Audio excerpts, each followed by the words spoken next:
First of all, we would like to ask you how the tour is going and how the fans are reacting to the new song, to the new set list,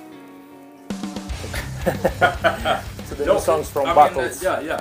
This is a little bit different. A little bit.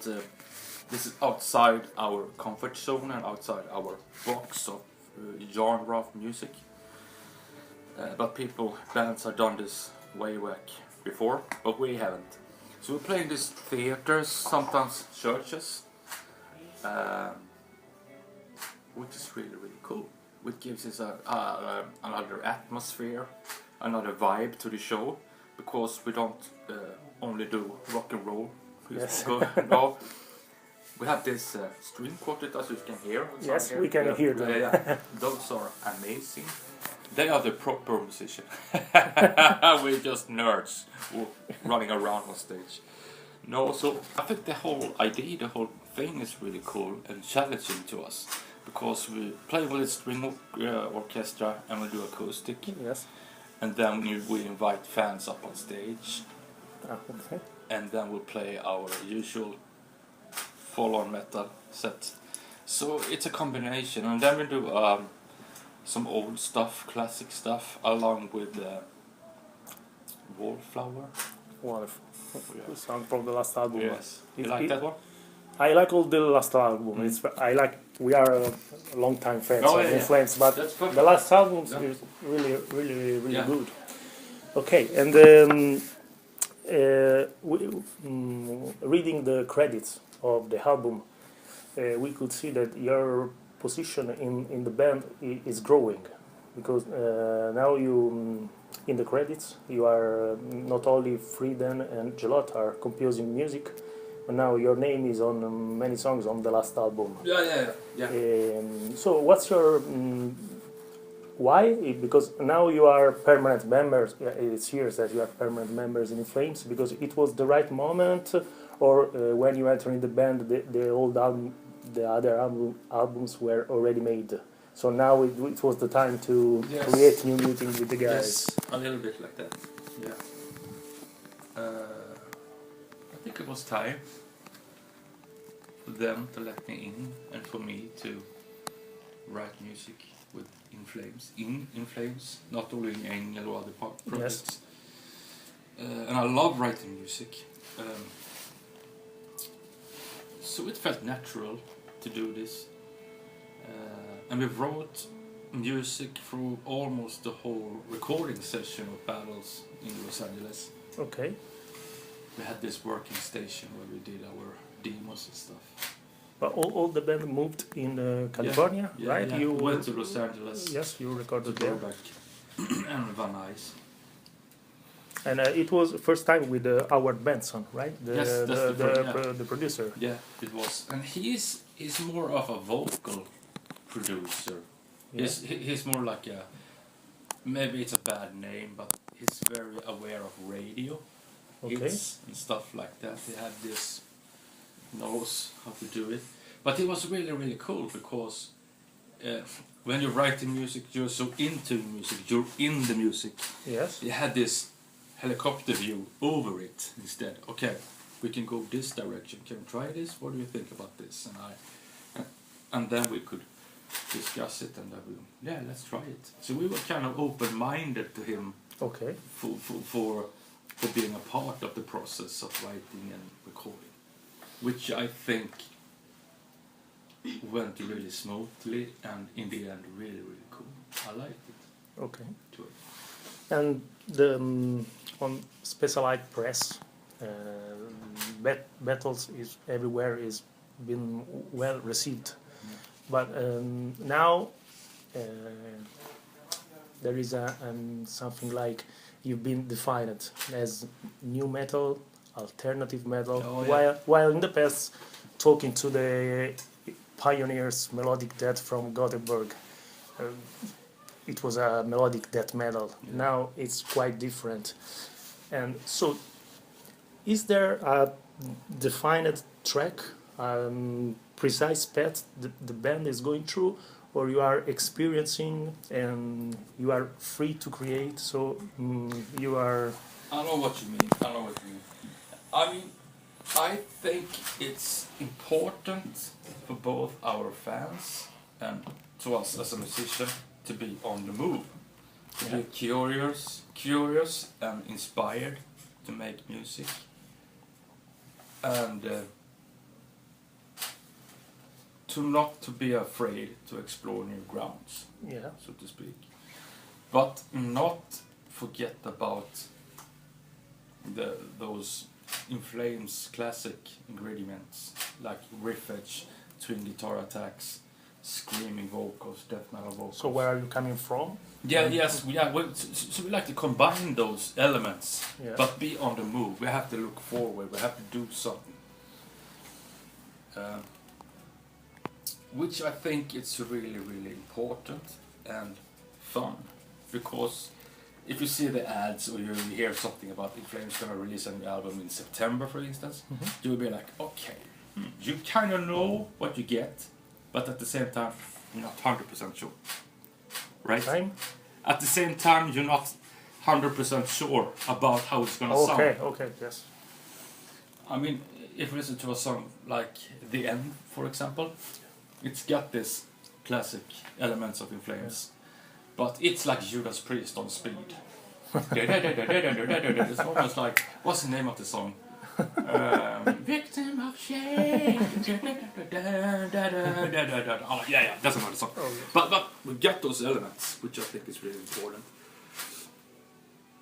And then we have this, even if it's I wouldn't call it a ballad, Here Until Forever, but it's incredible. That song is wonderful. Yeah, it's more like a darkness to it, some kind of Depeche Mode vibe to it, and that goes for the song Wallflower as well. Wonderful.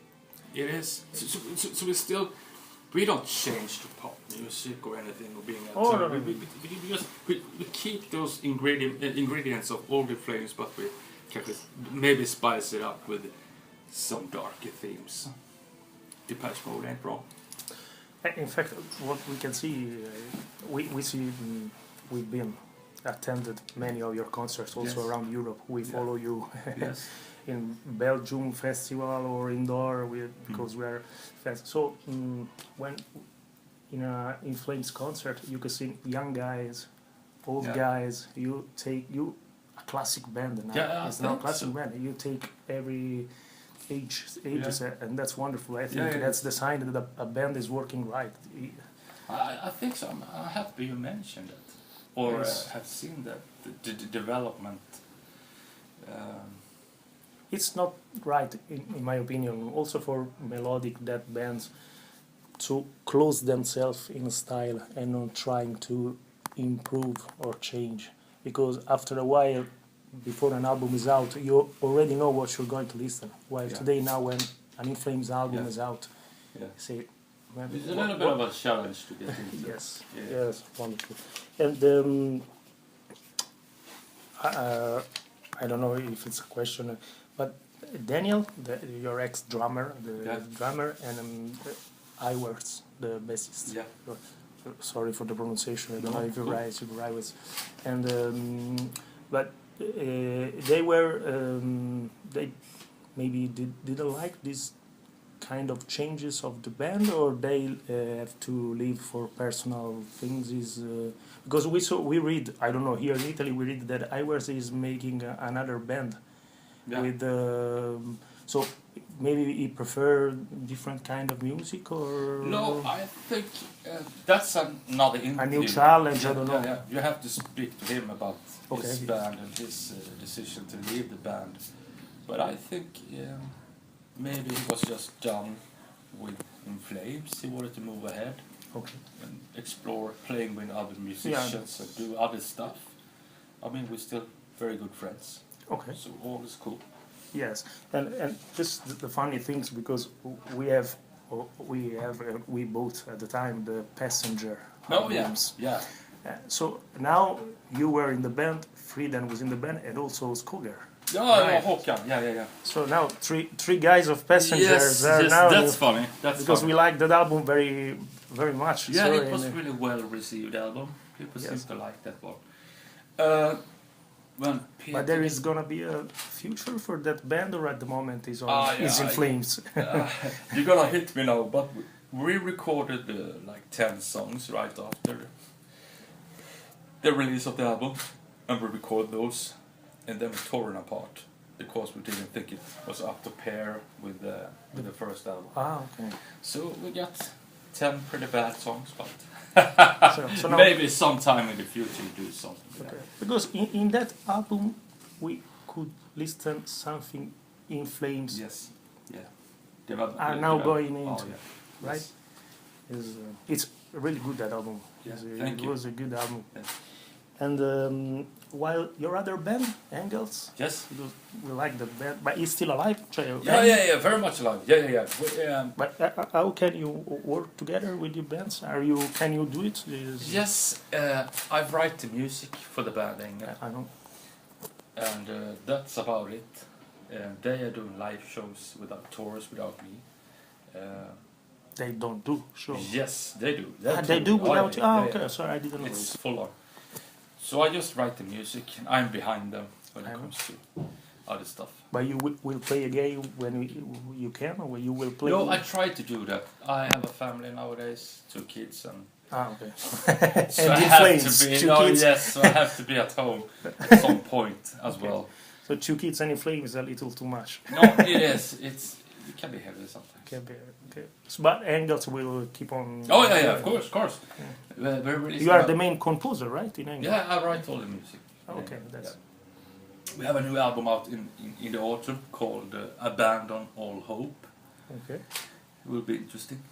It's gonna be cool. Okay, and your main influences as a guitarist from the beginning when you started playing music. I started playing. Or your main influences as guitarist or bands. Well, let me say, when I first saw the video for Bark at the Moon, Ozzy Osbourne, Jakey Lee. Yes, Jakey Lee. My God, his hair, his moves, and that solo is the best solo ever. It's just amazing. I love that stuff. I'm heavily into King Diamond, Merciful Fate, Angela Rock, Hank Sherman, Michael Denner. But Angela Rock is and let's not forget about Michael Amott. Amott. What a tune. I mean, it's a lot of Michael Schenker into it as well, but I love his tune. Michael Amott from Arch Enemy. Yeah. Okay. But then you got this classic guitar players like Eddie Van Halen and okay, yes. yeah, I mean, gods. Amott, also Spiritual Beggars. He's got that band that's quite good. It's really, really good. That other band. We went to a show in Gothenburg last year to see Spiritual Beggars.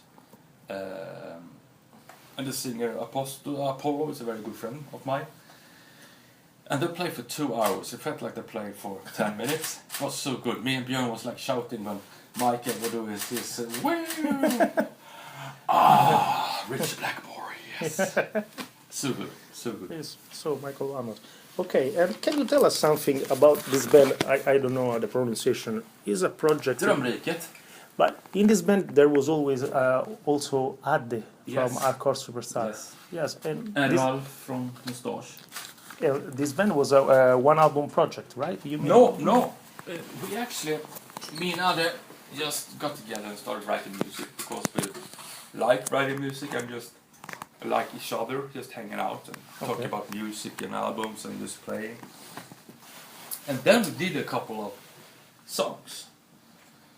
And we thought, should we sing in Swedish? No, we can't just sing in Swedish because we are metal hooligans. We can't do that. And then we thought about it for a little while, and then we can do it in Swedish. So it's like Dream Kingdom, it's called. So it's actually the translation is Dream Kingdom.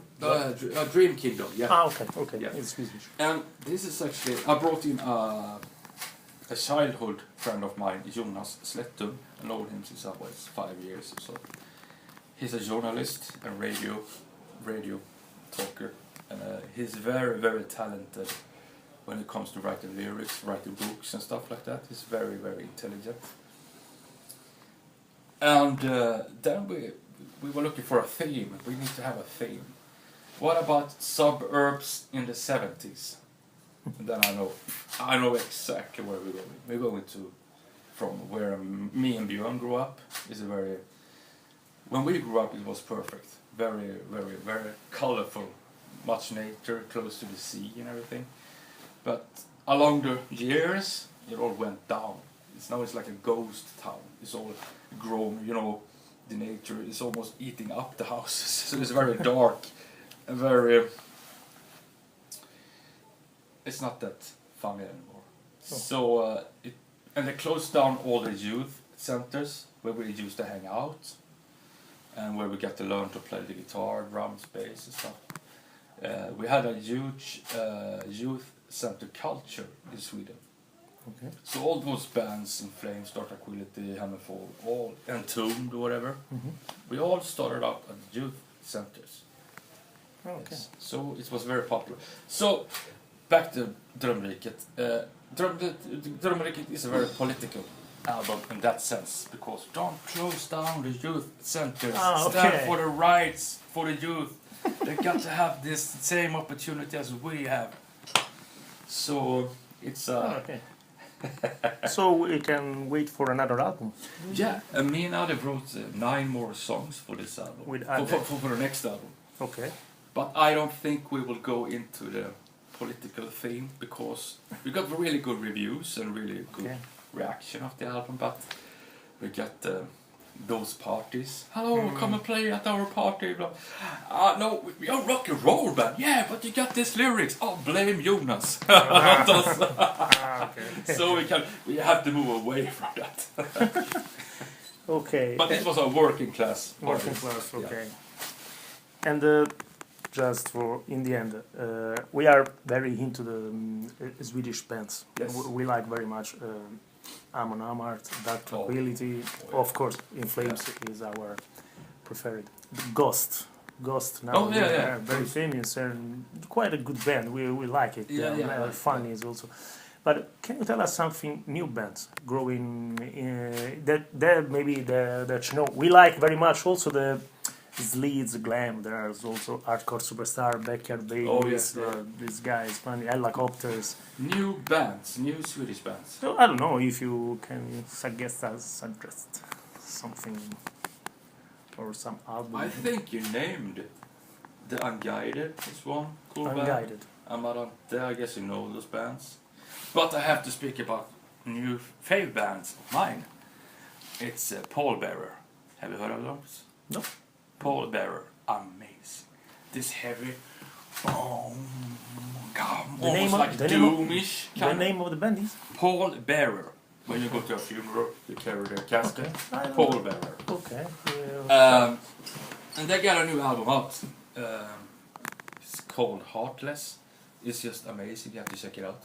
It's really, really heavy. But on top of that, have you heard the first Fate's Warning album? Yes. It's that kind of vocals on top of that. Fate's Warning. So it's really, really poppy. Like this, heavy as fuck. So check it out, Pallbearer. Okay. And in the end, we're coming from Roma, 600 kilometers. We train for being here.